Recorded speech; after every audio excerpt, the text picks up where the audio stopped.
My name is Donaldson and I'm the manager and curator here at the RD Milns Antiquities Museum at the University of Queensland. Today I'd like to share with you this fantastic piece of ancient glass here, dating to the 2nd to 1st centuries BC. We purchased this piece in 1979 from Charles Eade in London, but we don't know anything further about its history or where it was excavated. Instead of being made using the glass blowing technique, this is an example of a technique called core forming.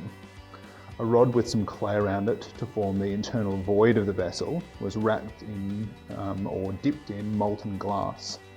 In this case, a very deep blue, almost black.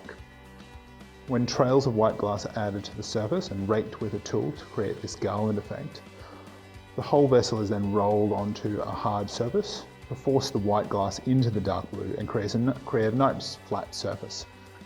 The handles and the lip can then be formed. This type of vessel is called an Alabastron, and it was used for storing plain or scented oil, which was used as a perfume or could be applied to the body before exercising. This example is relatively plain, but some are very brightly coloured with vivid blue, white and yellow.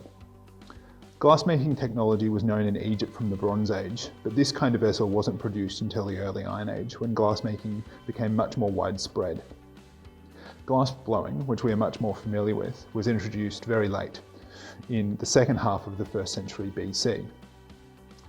The Roman writer Pliny the Elder claimed that glass was discovered when a ship was pulled up on the beach near Acre, and the sailors used some of their cargo of nitra, an alkali substance used in glass production, to support their cooking vessels. The combination of silica, alkali and heat is said to have produced glass. Pliny liked these little anecdotes and used them frequently in his work, but it's probably only a story, even though the image is quite evocative. This is just one example of ancient glass in the Antiquities Museum. We have quite an extensive collection. You can see some more examples behind us. We use our collection in education, research, and for exhibitions like this one here. You can see this piece on display in the museum and find it in our online catalogue. We hope we can welcome you to the museum again soon.